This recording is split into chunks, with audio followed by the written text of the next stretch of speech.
Assalamu alaikum wa rahmatullah. A'udhu billahi minash shaitanir rajim. Bismillahirrahmanirrahim. Elhamdülillahi Rabbil alemin. Errahmanirrahim. Maliki yevmiddin. İyyâke na'budu ve iyyâke nesta'in. İhdinas sıratal müstakim. Sıratal lezîne en'amte aleyhim gayril mağdubi aleyhim veleddallin. Amin. رب اشرح لي صدري ويسر لي أمري واحلل عقدة من لساني يفقهوا قولي واجعل لي وزيرا من أهلي هارون أخي اشدد به أزري ويشركه في أمري كي نسبحك كثيرا ونذكرك كثيرا إنك كنت بنا بصيرا وصل اللهم على محمد وعلى آله وأصحابه وأتباعه وسلم والحمد لله رب العالمين. I started deliberately to give some time for those who are interested in praying before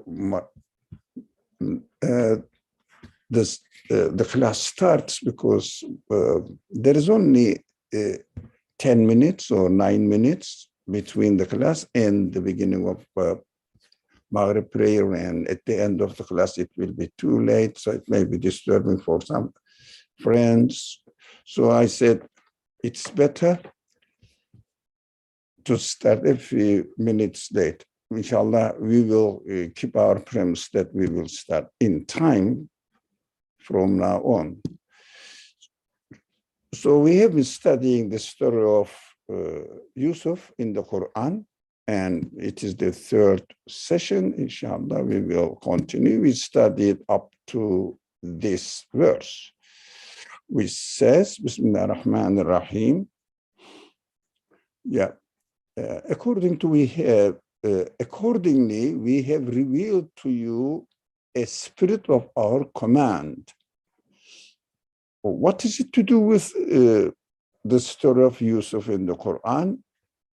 Not directly, of course, but deliberately I have chosen this kind of verses to show that the chapter, the section Yusuf was revealed somewhere around 11th year of the mission of the prophet.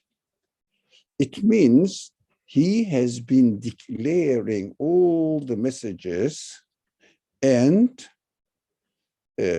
but 11 years has passed. His foes, enemies, and also a handful of followers were really at tension between these two groups. So these verses say, although the story of Yusuf was not known really among the people in Mecca, it was known among the people of children of Israel, but the prophet never been to Medina, most probably. Only when he was a child, he went to Damascus with his uncle, and after once or twice, he took the merchandise to, again, somewhere near Damascus, Diyar Sham. It was called that time, not the Damascus right now, the capital city of Syria, but somewhere close to it. And it was the center of the merchandise between the Arabian Peninsula and the Far Eastern countries and Roman Empire. Far Eastern countries were the Far Eastern, what I mean by India, China. They were technologically much more advanced at that time. So people used to exchange goods, merchandise with them in that area on the northern side of Arabian Peninsula. Nowadays, Jordan, Syria, Lebanon, this kind of Palestine, this kind of area. Only once or twice he went there, and he didn't know how to read and write. We will emphasize on it. We will study some verses openly declaring this. And this verse also, again, this verse is revealed from almost the same time as the Shura 42 is the Shura, chapter Shura, and it was almost the same time with the revelation of the section Yusuf. So it says, accordingly, we have revealed to you a spirit of our command. It means whatever you know now, whatever you are declaring and conveying to the people, delivering to the people, are our revelation. You didn't know what is the book or what faith is, what belief is, iman. So, ما كنت تدري ما الكتاب ولا الإيمان ولكن جعلناه نورا نهدي به من نشاء من عبادنا etc. So it is far away. وإنك لتهدي إلى صراط مستقيم. You didn't know what is the book or what the belief was or faith was. Iman and the Kitab. But we have made it an enlightenment, a nur, an enlightenment, guiding with it whom we wish of our worshippers, our ibad. So, min ibadina. So, you indeed guide to a straight path. What does it mean?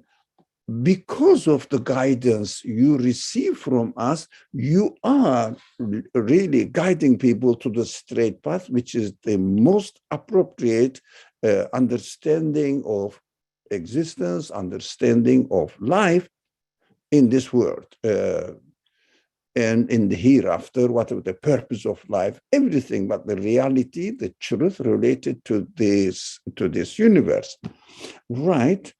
Then you are guiding them because we guided you, we revealed to you what to say. You didn't know what is the book or what faith is. It means the prophet is declaring that through reciting this verse to the people, he did not know what he is speaking, what the content of what he was talking about. Of course, it is an interesting subject. The people were accusing him any kind of blasphemous word, say the magician, poet, just something majnun means really obsessed by jinn or unseen beings.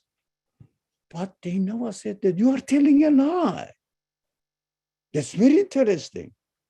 There's no history saying that, look, this man says, I didn't know anything of the book. It means the Torah or other books, they were not very well, they were not studied in Mecca at all, but they were only known by name, Christians, Jews, and Jews had some book. What did they contain? They had no idea. And of course, if he was taken learning from others, for example, studying Torah, for example, or learning from other cultures or any education he received, what they will say, this man is telling a lie.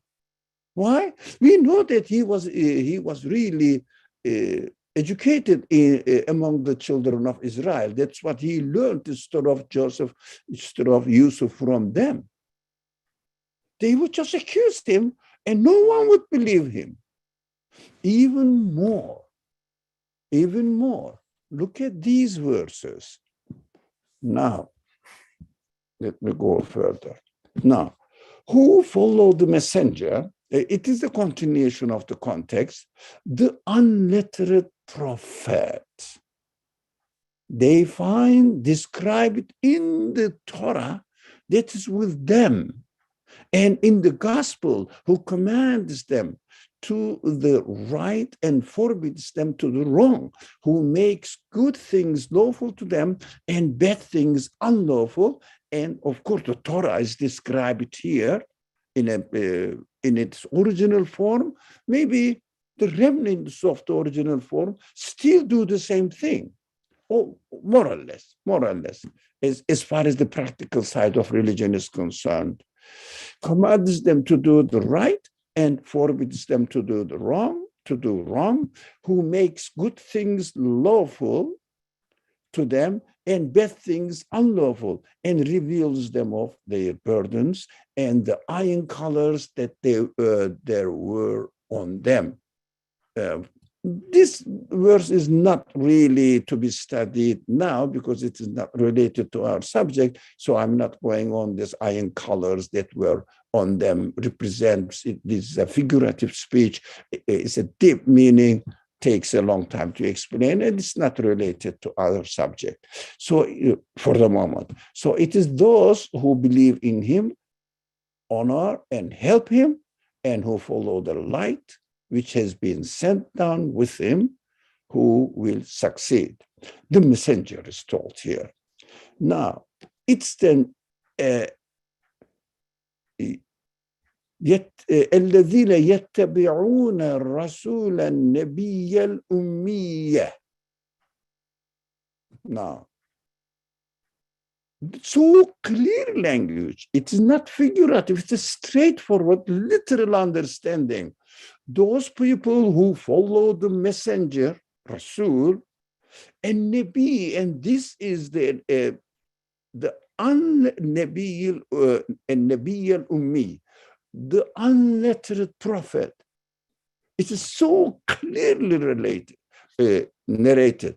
And this verse was revealed in chapter Araf, and this section Araf was revealed in the 7th year of the message.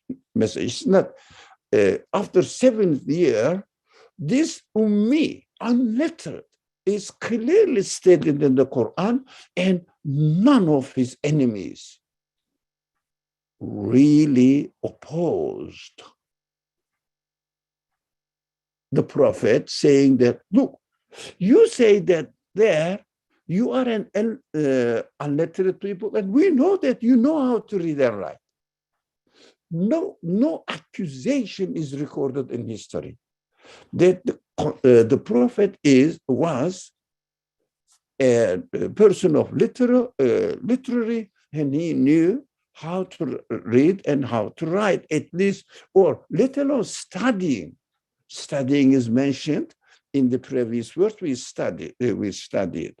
Now here, being ummi, it means totally unlettered, never been educated. No accusation. Isn't that interesting? I found it very interesting. Yet another now here, again, okay. Say, O humanity, I am God's messenger to you all. To him alone belongs the kingdom of the heavens and the earth. There is no God except him. He gives life and causes death. So this is the fundamental teaching of the Quran. So believing God and his messenger, the unlettered prophet, again, ورسوله وآمنوا بالله ورسوله النبي الأمي الذي يؤمن بالله وكلماته etc. The God is his messenger, the unlettered prophet. He himself believes in God and his revelations. It is interesting. Unlettered prophet again.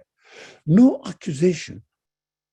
So we understand that although the story of Yusuf is mentioned in Torah, but the prophet had nothing to do with the story mentioned in the in Torah. So totally newly revealed to the Prophet Muhammad, peace and blessings be upon him, and he didn't know. So we must make sure that we have to really be conscious of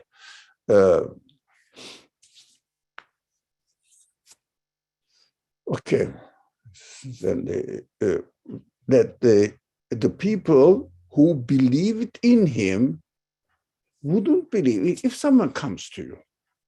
I mean, this is a very crucial subject.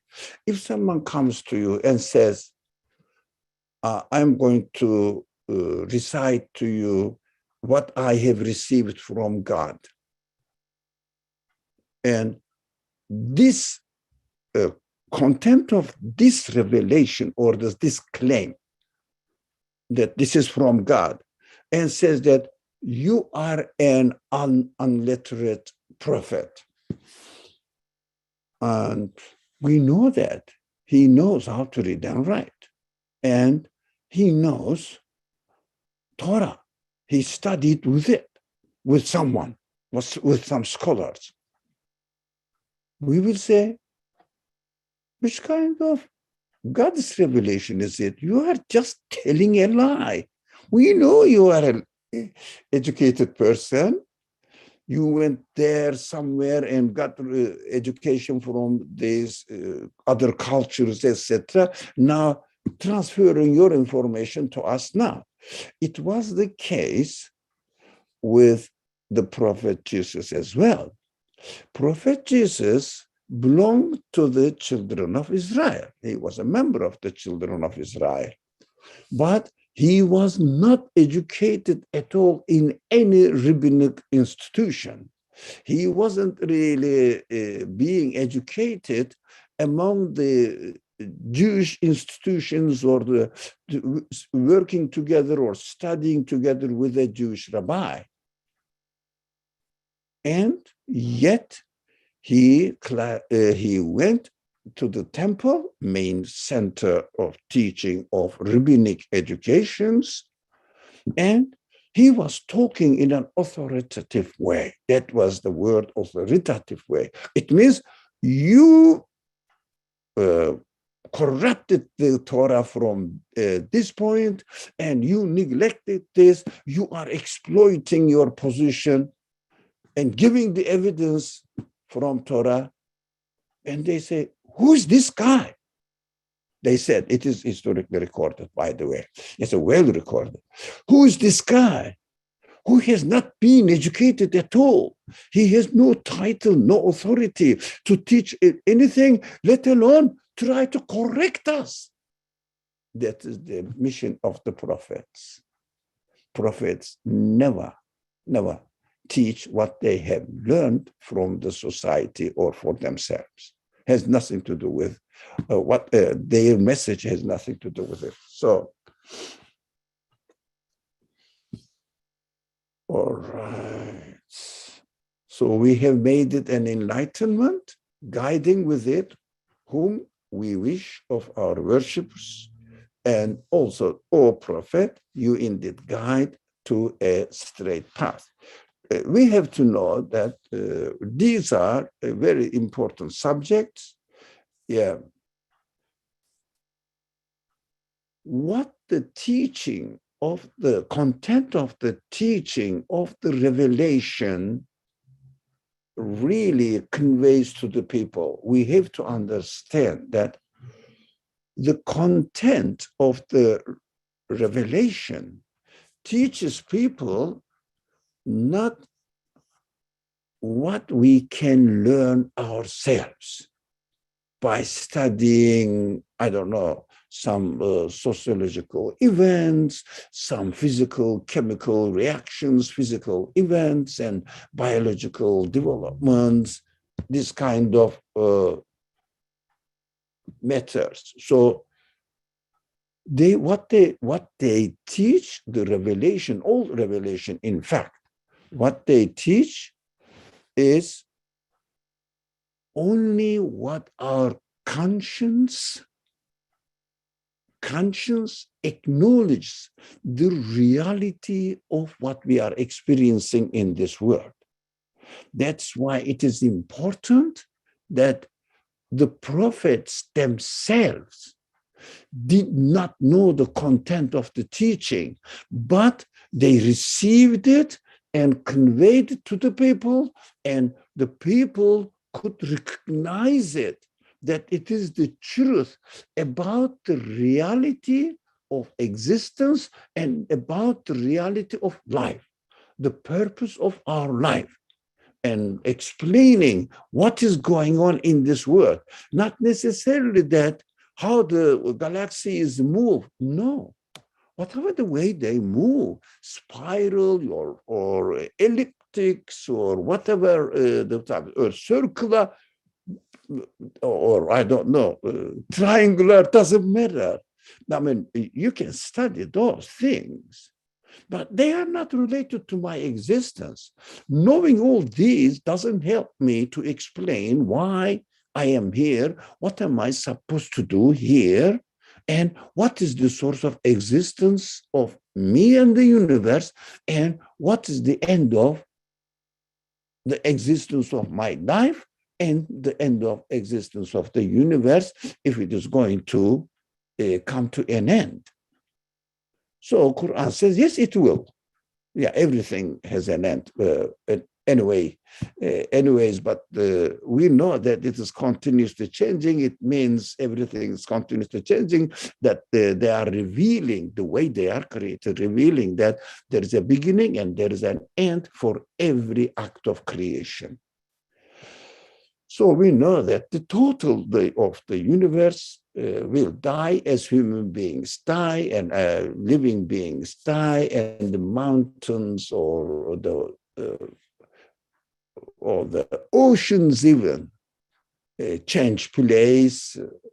These are the evidences. But what we have to understand, that the content of the message is related to the meaning of existence in essence, and explain the wisdom in its existence, and it must be compatible with the capacity of human mind, human conscience, human feelings. It means according to the capacity of human beings, not body, but human beings.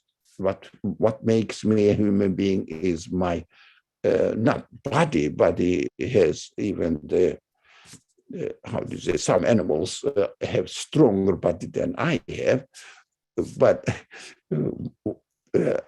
my consciousness makes me my human side. My feelings make me my human side. My ability to ask questions, my need to explain my existence makes me a human being.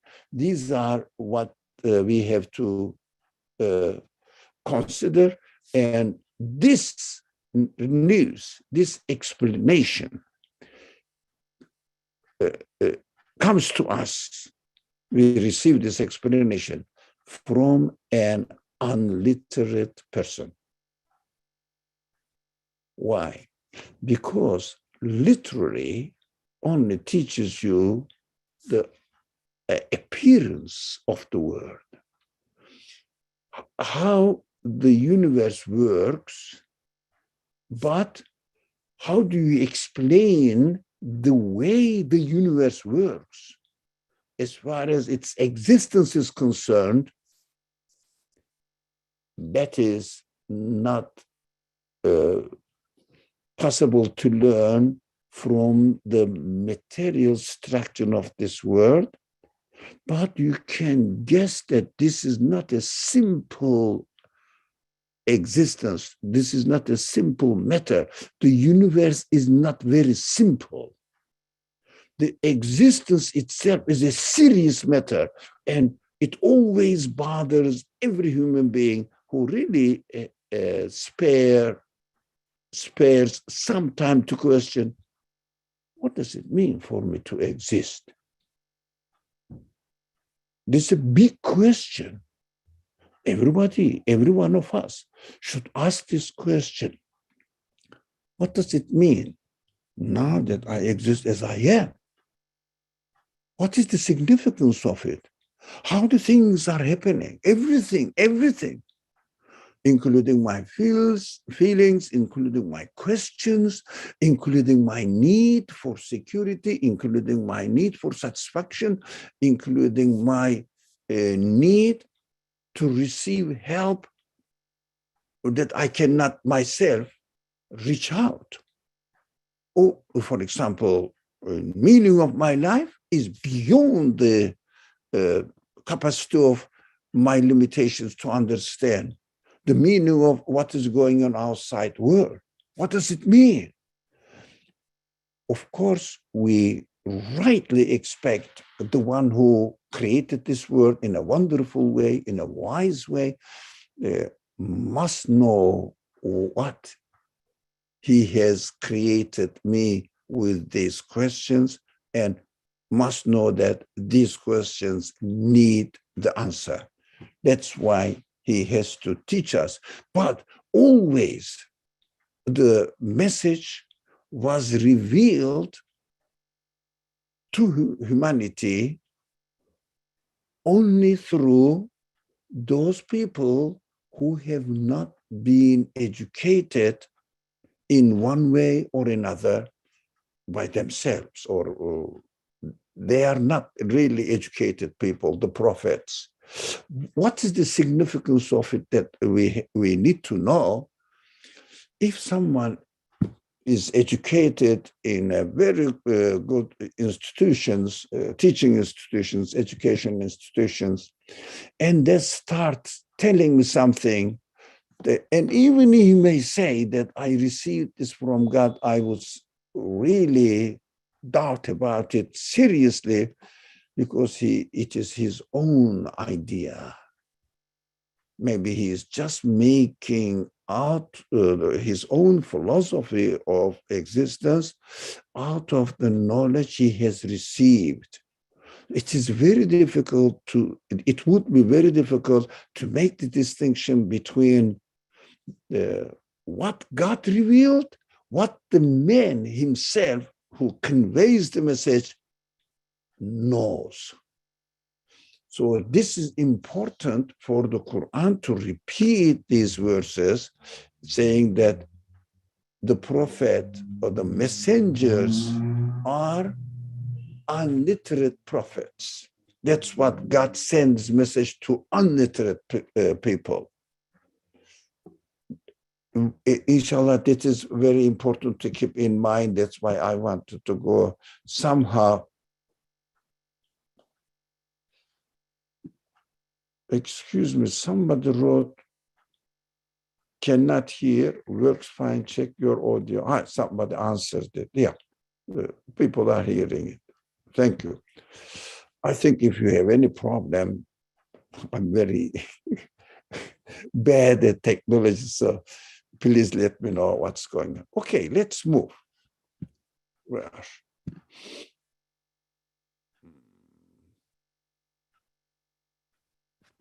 Just a minute. Okay.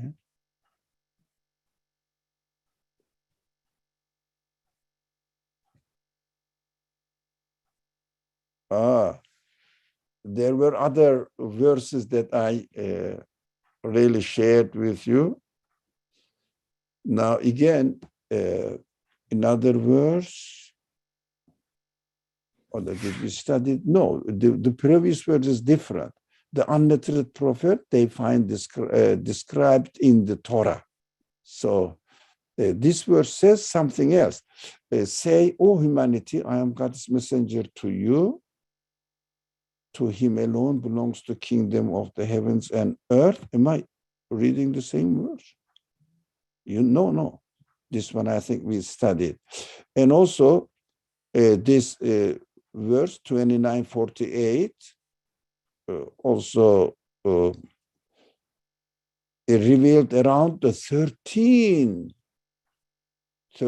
year of the mission, towards the very end of Meccan life. You never read any scripture before we revealed this one to you. You never wrote one down with your hand. It means you don't know how to write. If you had done so, it means you learned and you are writing yourself and reading it out to other people. Those who follow the falsehood might have had cause to doubt. That is very interesting. So they will say, look, this person is just teaching us what he had learned. And they will say, okay, he's a liar. But there was no such case in the life of the prophet, narrated by his enemies or by his followers. Somebody may say, okay, maybe the followers did not narrate all the opposition from other or the critics from other people who opposed and rejected the message of the Prophet Muhammad. How about the followers themselves? Are they really stupid people?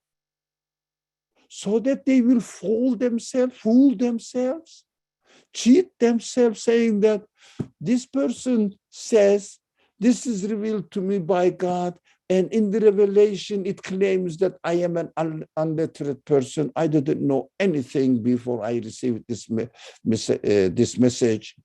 I have not been educated at all. But we know that he is educated. We know that he is literate. He knows how to read and write. How people can cheat themselves? Even I wouldn't believe, and I don't think you would believe in him either. Why?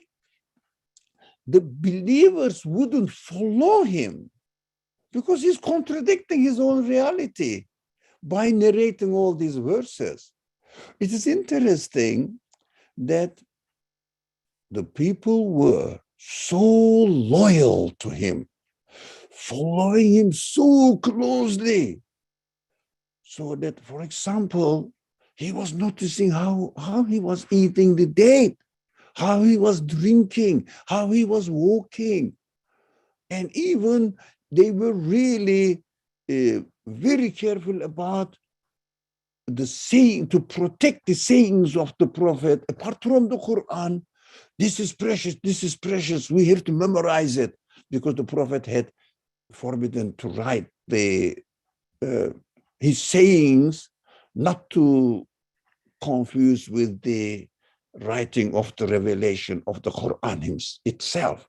So during the Prophet's time, writing down the Quran was allowed alone, but some people still wrote down what they learned from the Prophet, especially his sayings, and then kept them secret for themselves.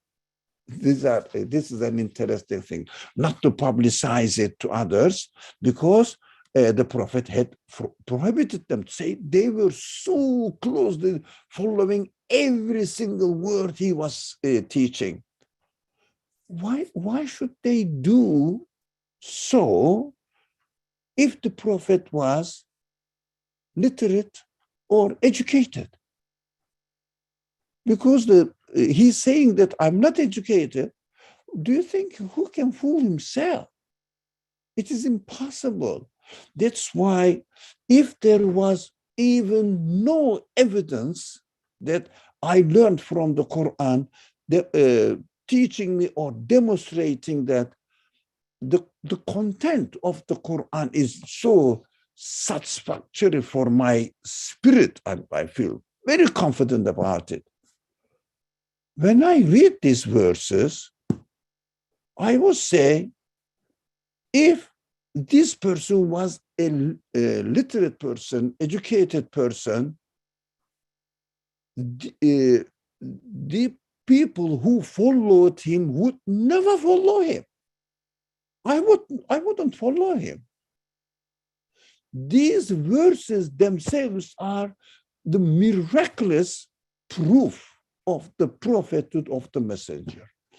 The strongest proof of the message is the content of the Quran.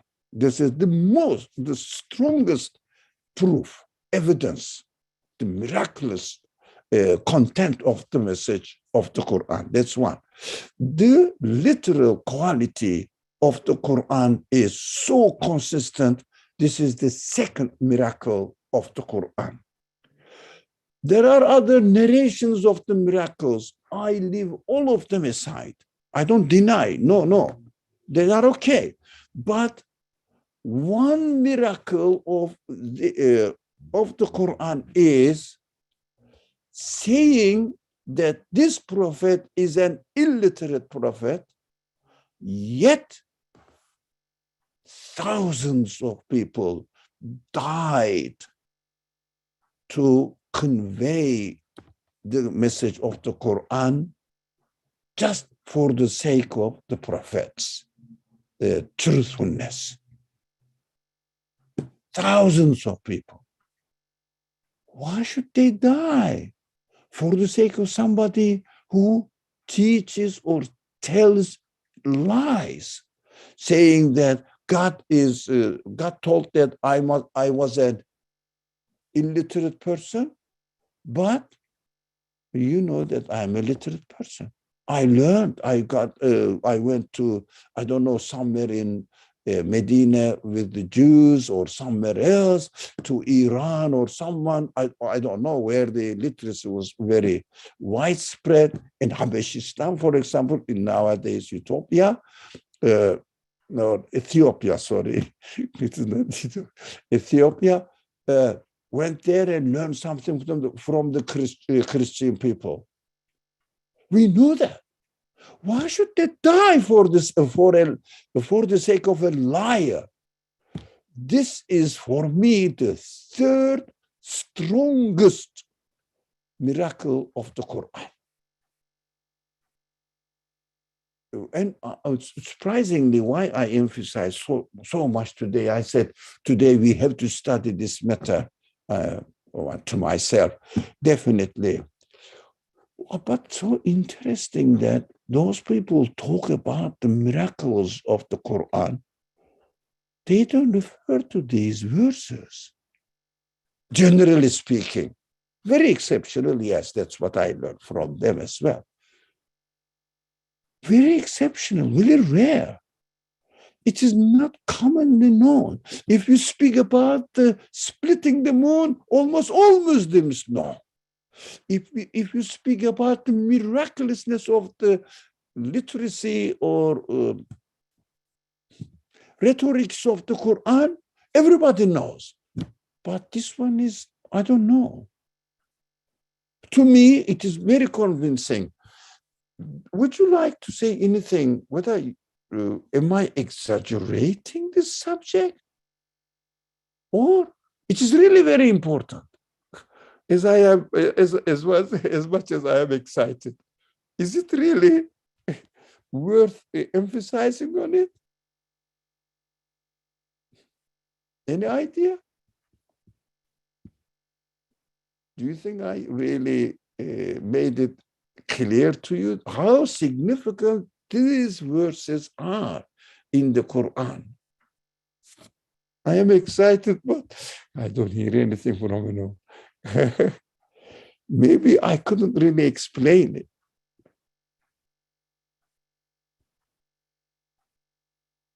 No, Alhamdulillah, too. Okay. Very clear. Thank you so much. I don't think it's very an open challenge, actually, saying this. For example, if you see that I am somehow I know how to read and write. If I say that God revealed to me these things, whatever the revelation, and among them it says, "Oh, prophet, you," or the messenger, it means in this case, me, Ali, let's make it clear, you are an illiterate person. What would you say? What would you say? What? God is saying that you are an illiterate person? It is a lie. I know that you have a PhD degree in somewhere, even. You wouldn't believe in me at all, let alone follow me step by step. Every action I do, every word I say, and die for the sake of the message I convey to you. It is impossible. It is not human at all. That is why I said this is the most exciting verses of the Quran to pay attention to. Okay, let's pass on. Since you didn't find it as exciting as I found it. So, oh, sorry. Let's go to next. All right.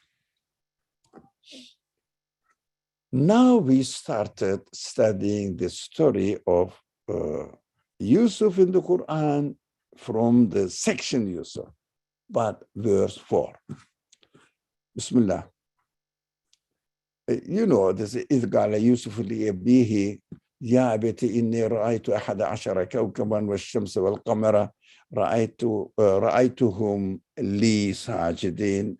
Remember when Yusuf said to his father, oh my dear father, indeed I dreamt of 11 stars and the sun and the moon. I saw them prostrating to me. Now, we discussed before that the stories of the prophet must be studied, especially the prophet Yusuf, must be studied at the same time alongside with other from at least 3 different perspectives. First of all, as far as the story of Yusuf is concerned, this content of the story really looks like the story of the life of the Prophet Muhammad. I mean, although the story is complete until the death of the Prophet Yusuf, but when this chapter was revealed, 11th year of the section, mission, it means the prophethood, prophetic message, 11th year out of 23 years. The prophet declared all this story, and the story, in fact, inferred, revealed that you are also going through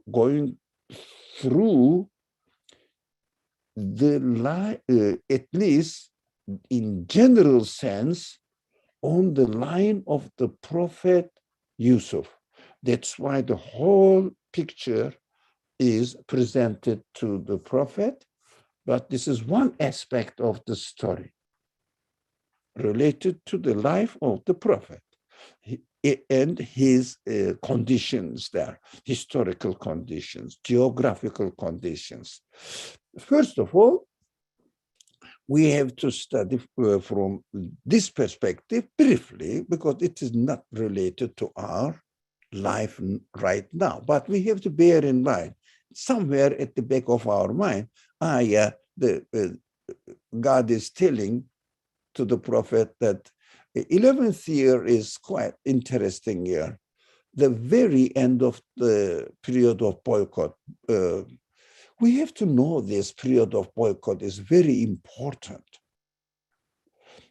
Everything the prophet and his followers had were deprived of the people in Mecca, but they didn't receive the permission to immigrate yet.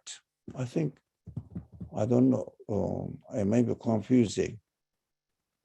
When Jafar went to Ethiopia with a small group of people, the date was maybe earlier than this, but only a small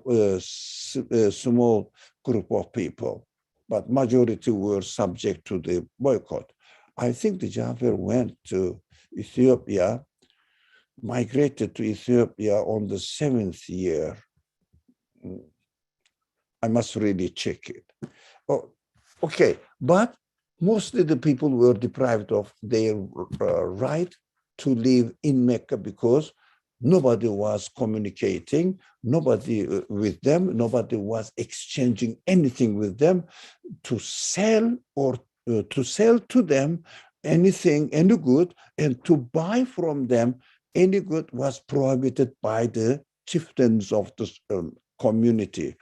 That was the time of real stress for the prophet as well as for the people who followed him. This story was revealed to the prophet towards the end of this period, just to give a relief to the people, including the prophet, saying that, look, you are going through this kind of difficulties. Yusuf was really treated extremely badly by his own friends. You were and you are being treated extremely badly with your own people, with your own relatives. But don't worry, they may put you in a well. It means somewhere out of Mecca. A land belonged to Abbas, so his uncle, and he said, okay, the Abbas was one of the chieftains of, and the major chieftain of Mecca at that time, in that period, but there were some others as well. So there was a group of people really administering the matters of the people of Mecca, and Abbas was one of the seniors of them. And he said, okay, go and live in my land by yourself, freely take care of your life. So the prophet and his followers were smuggling goods from neighboring tribes. So difficult times. We have to know these kind of things that the prophet went and the followers went through, and they endured all this. They never gave up. They never give up. This is interesting. If there is a little bit harm that we may lose our job for a temporary period, we cannot stand it. These people lost everything. After migration, they lost completely, physically, really everything, left everything in Mecca with no hope of receiving back. But during the period, at least a period of boycott, at least they had some sort of hope that they can go to Mecca, although no one speaks to him. They can live in their houses, although no one speaks or communicates or interacts in any way with them. But after moving to Medina, no hope. Their house, their business, their family, everything were left there. And they had to forget about them. Wow, difficult. I cannot imagine these people, how resolute, how decisive people they were. I wouldn't be able to do that. Well, I don't know. Oh, it happened. It happened. It proves that it is humanly possible. Anyways, let's come to this story. This is one aspect related to Prophet's life. This is another aspect related to the physical life of the Prophet Yusuf. But the most exciting side is related to what it symbolically tells me as far as my real life conditions are concerned. Now, we will emphasize three of it. So the first of it, mention it and pass. The second, we will study the story as it is literally told in the Quran. And third one, go into the deep analysis. So let's read this word. Remember, when Joseph said to his father, oh my dear father, yeah, because dear father, ya ebeti, not ebi. Ebeti means really dear father, but ebi means my father and my dad. But when you say ebeti in Arabic, it means, oh, very dear father. It has love in it, respect and love together. Ebeti, the word. That's why it is translated as dear father. I don't know how else it could be translated. I took it from somewhere. I didn't choose it. I'm not good at English. Indeed, I dreamt of 11 stars and the sun and the moon. I saw them prostrating to me. Now, as a child, speaking to his father. And he saw a dream. And 11 stars and the sun and the moon. What are they signifying?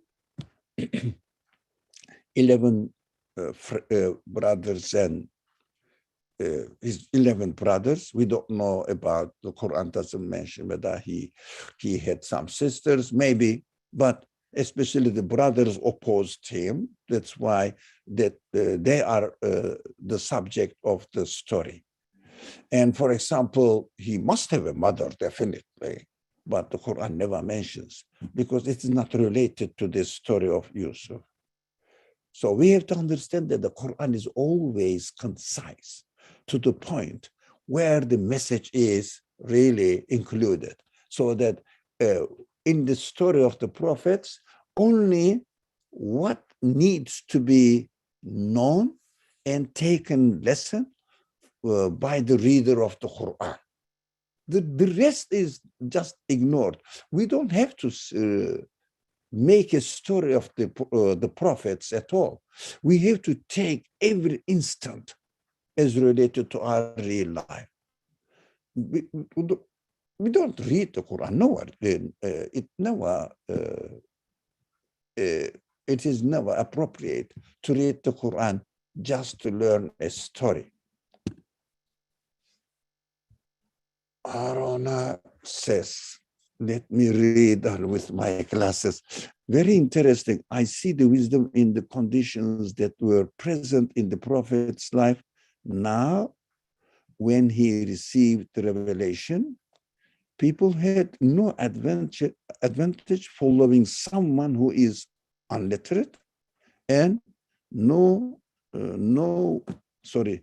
and one with no power in society. Yes, of course, he was just dismissed by the society.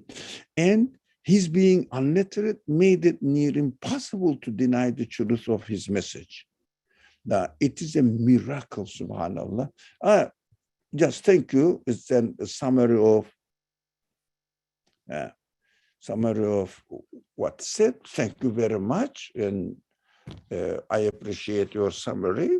Of course, everybody should really share what is good for them, what we learned in this class, whether it makes sense or not. Now, at least we are very close to the time, closing time. So we have to concentrate on this one now.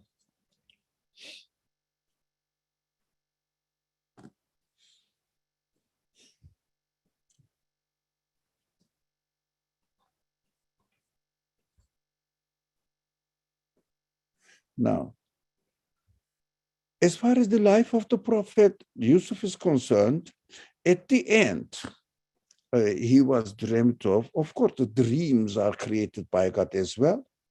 No, we cannot create it while we are sleeping anyways. And our material side cannot really produce ideas. So it is impossible. The idea is not a matter at all.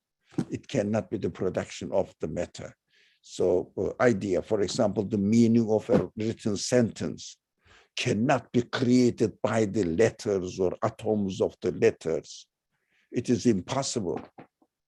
So it is so simple to understand.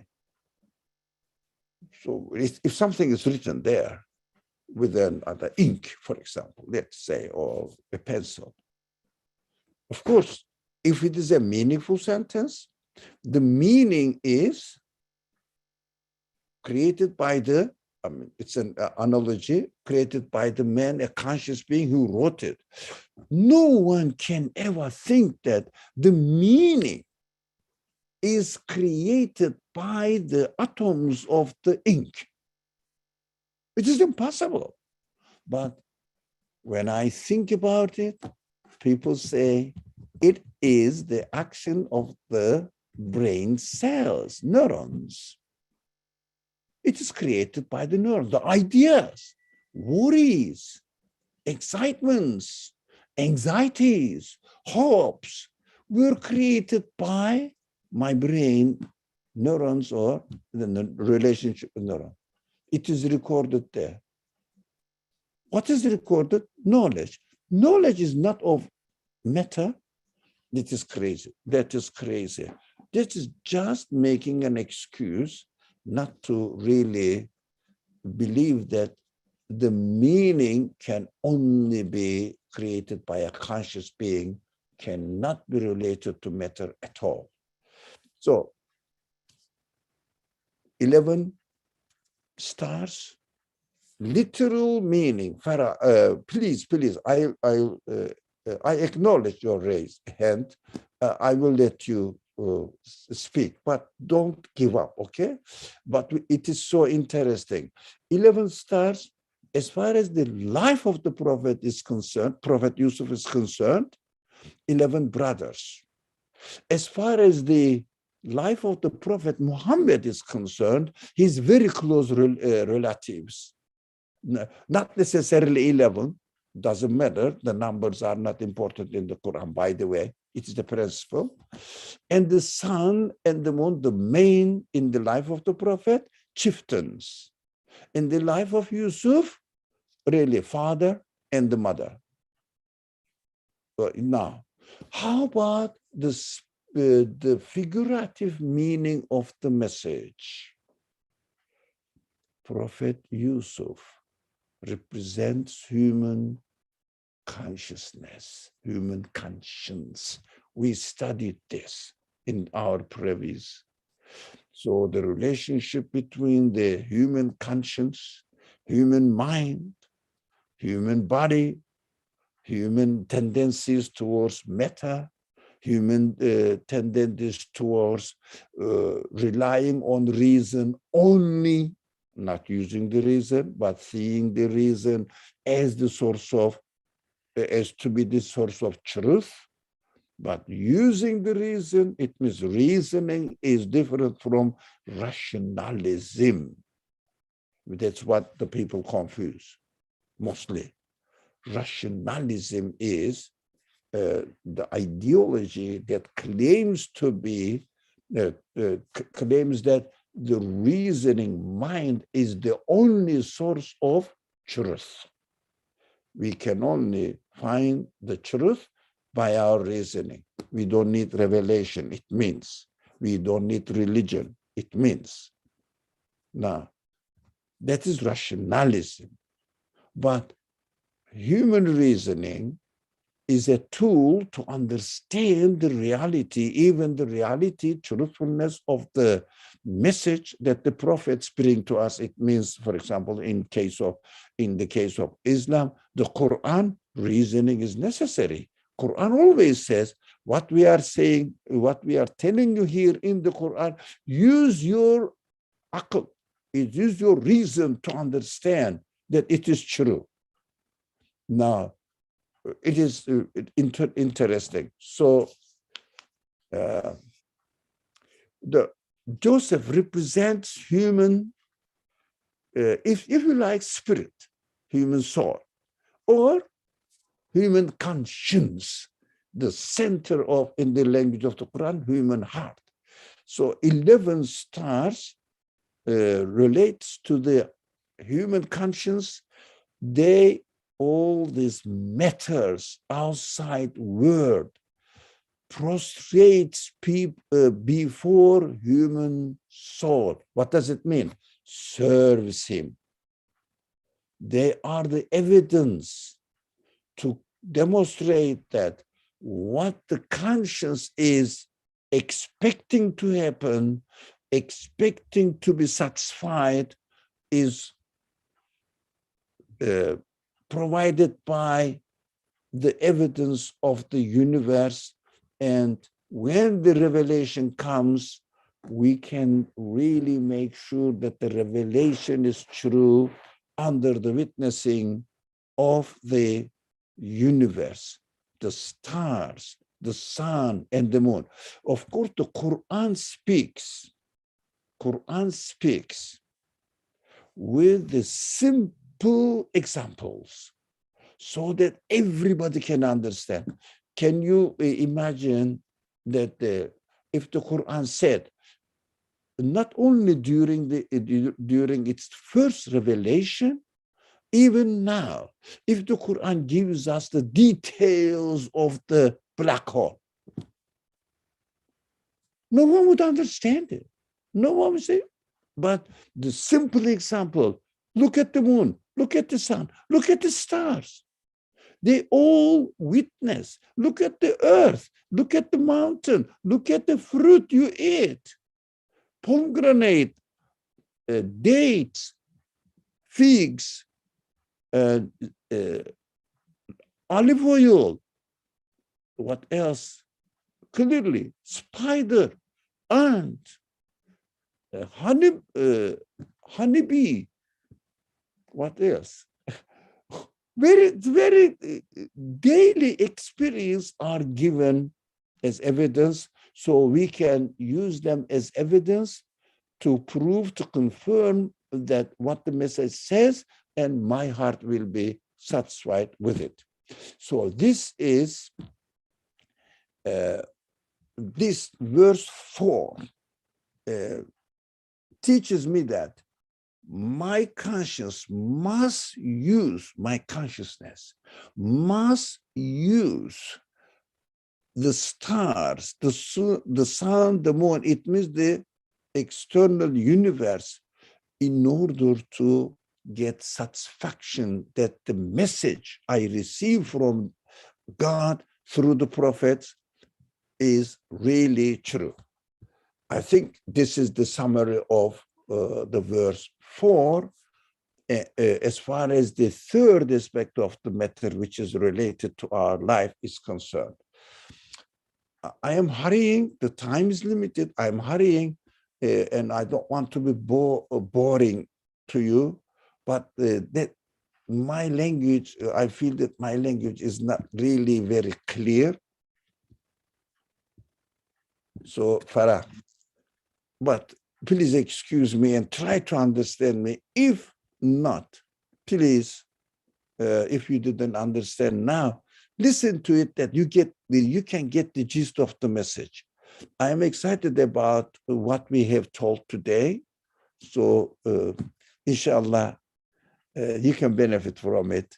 Bismillah ar-Rahman ar-Rahim. I'm stopping here and leaving the mic to. Thank you. I waited on my comment from the first half of the discussion today. I mean, it is indeed interesting and thought-provoking the way that you presented the arguments to think about I the don't hear you. miraculous. I think the others hear or not. Let me see. Let me maybe. Yeah, I don't hear you, Farah. Do you hear? I think others can hear. Yeah, I can hear. I don't hear Farah. It might. Do you hear others? Yeah, I hear now. Okay. Please go ahead now. Yeah.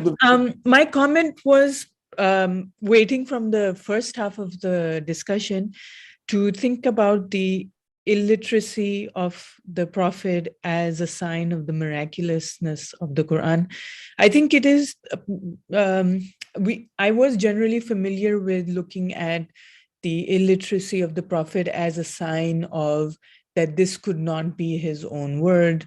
But I wanted to clarify one point, which is, did you also say that the feature of being illiterate or unlettered was common to the prophets or the prophethood, let's say?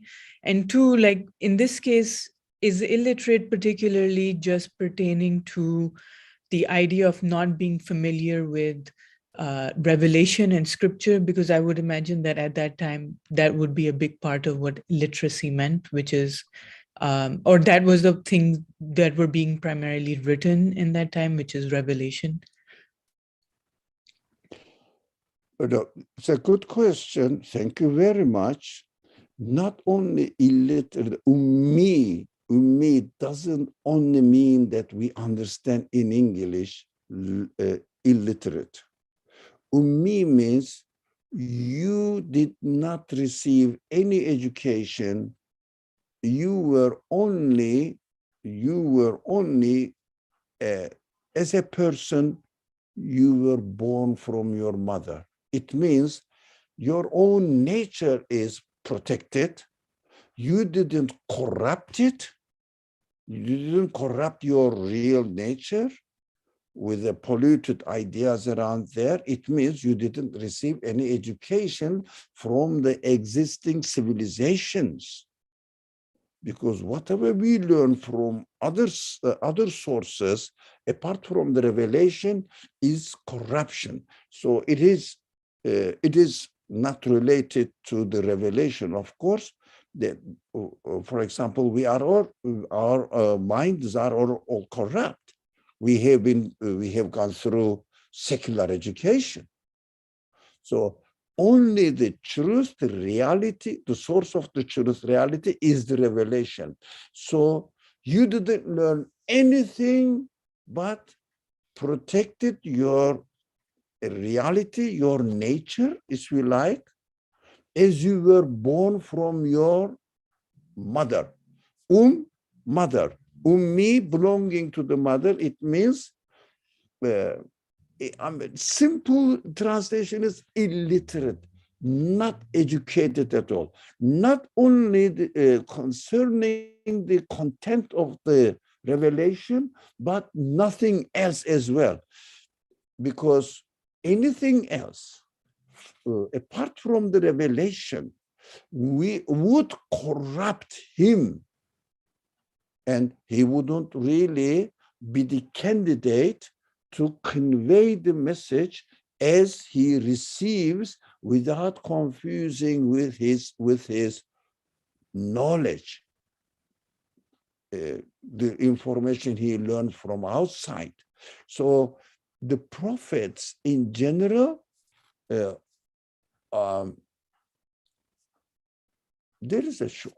a prophet Shu'aib. Some people say that he was educated because of some verses, but you can understand in another way. But some people understood that he was an educated person. Apart from this, I was thinking, for example, Prophet Yusuf's father, Yaqub, is also a prophet. So, and we have another example of Solomon and David. In that case, you would think that, okay, because there is a relationship between the father and son, there is some education possible from that relationship, or is that some sort of wrong way to look at it? What I was excited about was it is directly related to the Prophet Muhammad. But even Joseph's father was a prophet. Yusuf was a very young boy when he was thrown into the well, and he lived outside of the family. Outside of the family. He didn't receive any education from the father. Just he was he belonged to this family, but he was so young, so that he couldn't really defend himself. He was taken care of by his brothers. So you cannot say that, no one can say that. I cannot say that he was educated by his father, Jacob. No way. He was a slave somewhere even in a society where the people believed in no religion at all. So it is very interesting. I don't know whether it will really make sense to you. I don't know what you say. Or so as far as I know, one of the symbols of the prophets were not being educated. As far as I can trace the stories of the prophets in the Quran. Even, for example, Sulaiman's father was a prophet, but at the same time, we have to know that when the Quran says his son, or the history says, for example, Sulaiman inherited the kingdom from his father, material kingdom from his father. But we don't know. How can you prove that? The book, sometimes Quran speaks the son of something as the followers of the previous prophets. So we cannot make it historically provable or confirmable that he was his son really. But the way the Quran teaches or speaks is very simple way of explaining the things. The matter is not whether Sulaiman was the son of David or not. It's not the concern at all. What the message was, our concern, and the reader's concern.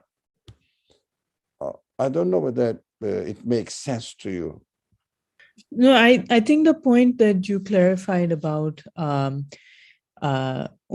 being protected, let's say, or being devoid of other influences, that was helpful. And I think we'll definitely think about this point more in relation to the miraculousness of the Quran, which I think is a emphasis that perhaps is not that strong in general teachings, but there is there are a lot of prayers and there are a lot of people who emphasize the illiteracy of the prophet, but it's not made necessarily in connection with the miraculousness of the Quran.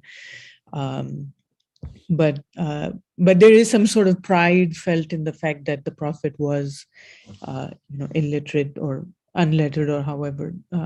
Now, I understand this, but there is a political influence on this matter.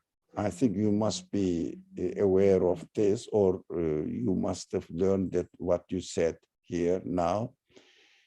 Political side of the matter is, when the prophet was dying, he said, it is narrated, he said, get me a paper and a pen so that I will write something to you. This political side, the conflict between two main groups, say the prophet knew how to read and write. But there are hundreds of evidence in the hadith narrations that the prophet did not know how to read and write as well. Let alone receiving education, that is sure, everybody agrees on it, but did not know how to read and write as well. So hundreds of evidence. This one evidence is the accusation against the companion Umar by the political rivals of Umar. And I'm very well aware of the hadith, but this is, for example, I speak to some official having some official conversation with the people. They say to me, now, are you ready to read and write? Do you have a pen and paper? They say. So I understand that, write it down. It is. So when the Prophet said in this narration, we have to be very careful, especially the political background of it. Because these two main groups of Muslim community are conflicting at the political level, not at the really fundamental belief. They read the same Quran as both of them. Everything, even letter, everything is the same. They believe in God in exactly the same way. They believe in the prophethood of the Muhammad exactly in the same way, etc., etc. But when it comes to the political conflict, they interpret the things in order to justify their own political stand. Two groups. They claim our sources are correct. Another group says our sources are correct. But we know that this is a political conflict between two sides at the same time. We have to know that not only one side is a political represents political tendency. No, I have many evidence in my hadith studies. The other side as well. For example, I brought up in this group, I call it here other side. Other side as well has political interpretations of many hadith narrations. We are all aware of it, but everybody says, I belong to this group and my group is the correct one. So what I understand from this one narration is this: bring a paper and a pen, I will say something, you will write, because he was almost unconscious that time. Even he knew how to read and write. Everybody knows that he could not write it in this very severe health condition. He couldn't write it. Even you living in this way, in this life, he was in the, how do you say, deathbed. Couldn't really lift his head. Can you imagine? Only think about this one. It is described, his head was on the lap of someone else, because some group says on the lap of Ali, the other group says on the lap of Aisha. This is just political diversion. Doesn't matter. On the lap of somebody else, he couldn't lift up his head. He said, bring a paper and a pen. What does it mean? Even he could read and write, still he wouldn't be able to write it. But there are other very strong evidence in the hadith narration, he didn't know how to read and write as well. Not alone, let alone receiving the education. This is, the time is really late. Inshallah, we can talk if you like more, because nothing should stay in our heart that we are doubtful about the miraculous declaration of this Quran. It is so ummi, is the word ummi. And the language ummi is used, not receive any education, including read and write as well. Even he knew how to read and write. The Quran says you didn't know what the book was. You didn't know what belief was. Iman was. Yeah, the kitab and iman. You didn't know. What does it mean? He never read any book, because he didn't know how to read and write.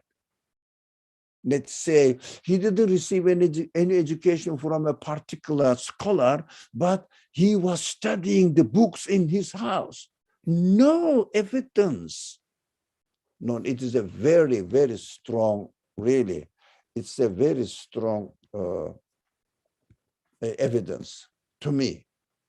Bismillah. Because of this political confusion. Okay, thank you very much. I think it is too late. I'm sorry for it, but the subject is very exciting for me. Wassalamu alaikum wa rahmatullah. Bismillah ar-Rahman ar-Rahim. Subhanaka la ilma lana illa ma 'allamtana innaka antal alimul hakim. Wa akhiru da'wahum alhamdulillahi rabbil alamin.